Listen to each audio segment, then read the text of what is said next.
नमस्कार। अभी हम उपस्थित हैं बोध गया की पावन नगरी में और यहाँ पे प्रोटेस्ट चल रहा है। बुद्ध विरासत को बचाने की बात हो रही है। हमारे साथ बातचीत करने के लिए के बौद्ध साहब हैं। कानून का अच्छा आप जानकारी भी रखते हैं। ये जो 1949 जो एक्ट है, क्या है वो? धन्यवाद आप लोगों को विचार लेने के लिए। ये महाबोधि बीटीएमसी एक्ट जो है 1949, उसमें है कि 9 मेंबर का एक कमेटी होगी जो मंदिर का संचालन करे। उसमें 4 बुद्धिस्ट और 4 हिंदू, 8 हो गया। और एक हिंदू चेयरमैन होंगे, डीएम, जो भी डीएम होंगे, लेकिन हिंदू पदे न डीएम। ये प्रॉब्लम है। और उसमें और एक प्रॉब्लम क्या है कि जो 4 हिंदू होंगे उसमें एक महंत भी होंगे, ये भी लिखा हुआ है। अच्छा अच्छा, हाँ, जो लोग महंत रजिस्टर्ड हो गया वहां पर। ये एक्ट बना हुआ है 1949 को। ठीक है, जो स्थिति प्रतीत हुआ उस पर हमें कोई कमेंट नहीं करना बना।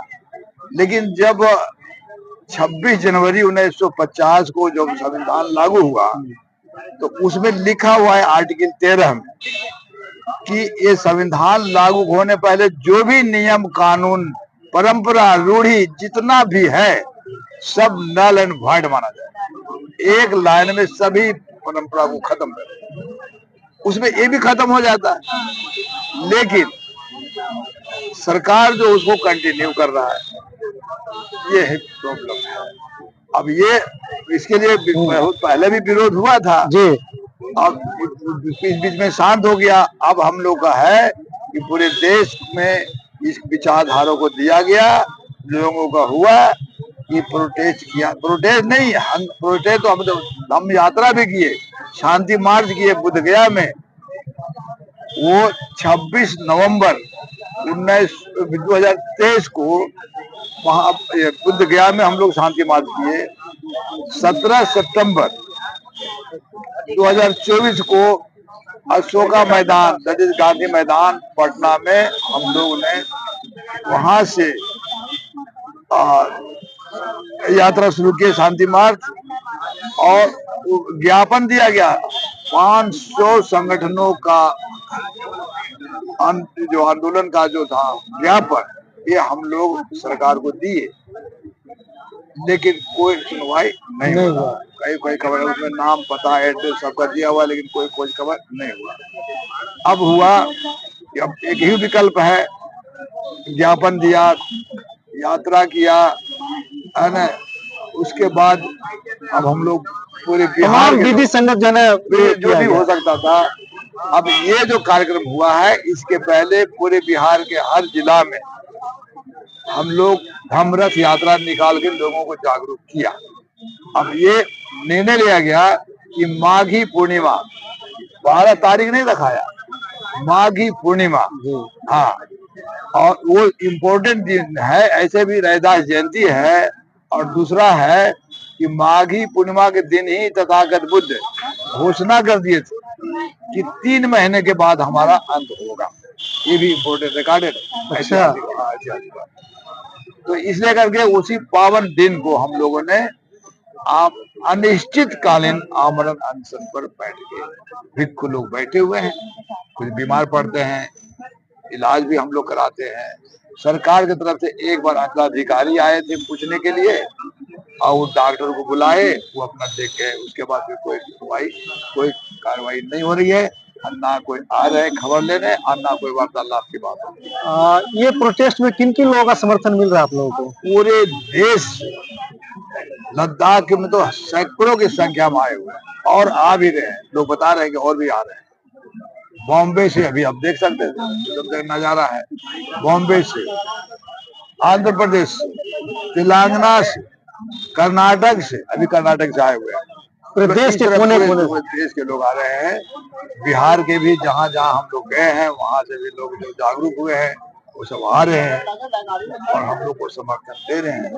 और ये कंटिन्यू चलेगा जब तक ये एक्ट बदलना था, तब तक चलेगा। अब 6 महीना, साल भर, 2 साल लगेगा, इसका कोई मतलब। ये संदेश पूरे विश्व में जा रहा है। अभी वर्तमान समय में जो है मंदिर की क्या स्थिति है, जो मंदिर अंदर का का माहौल है? देखिए, उसका नाम ही है मैनेजमेंट एक्ट। जी। मैनेज हो रहा है, मैनेज हो रहा है, डेवलपमेंट का नाम ठप है, मैनेज भी नहीं प्रयास कर पा रहे। उसके बाद जो भी दान है उनका बुद्ध से उनको कोई लगाव नहीं है।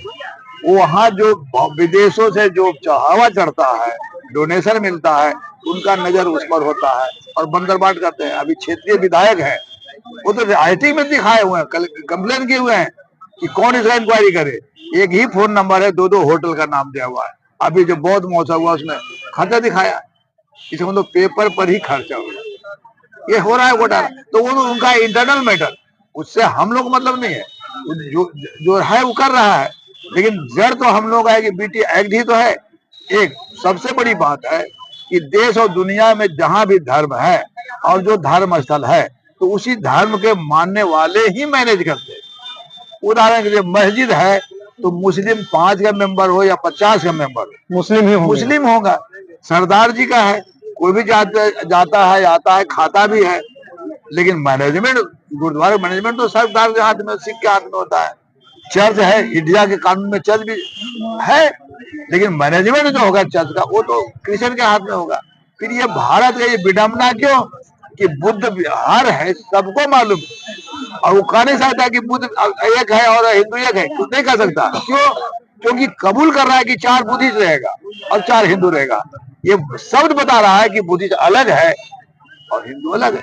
अगर एक होता तो 8 ही कर लेता। बहुत ही शानदार बात बताया सर आपने। ये कोर्ट की भाषा है, लोग इस बात को नहीं समझ पाते हैं। इसलिए कर करके बहुत स्पष्ट कबूल किए हुए हैं कि बुद्ध अलग है, अलग है तो दे दो। हम किसी कोई व्यक्तिगत झगड़ा नहीं है, कोई राजनीतिक झगड़ा नहीं है, धार्मिक है।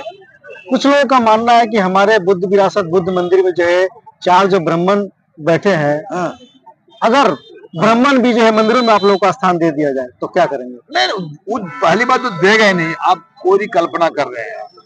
अगर हम कहते हैं घुसने में एक छोटा सा छोटा, जहाँ 1000 रुपया भी आमदनी मंदिर में हो रहा है, वहां की ठेकेदारी ब्राह्मण किसी को दे सकता है क्या?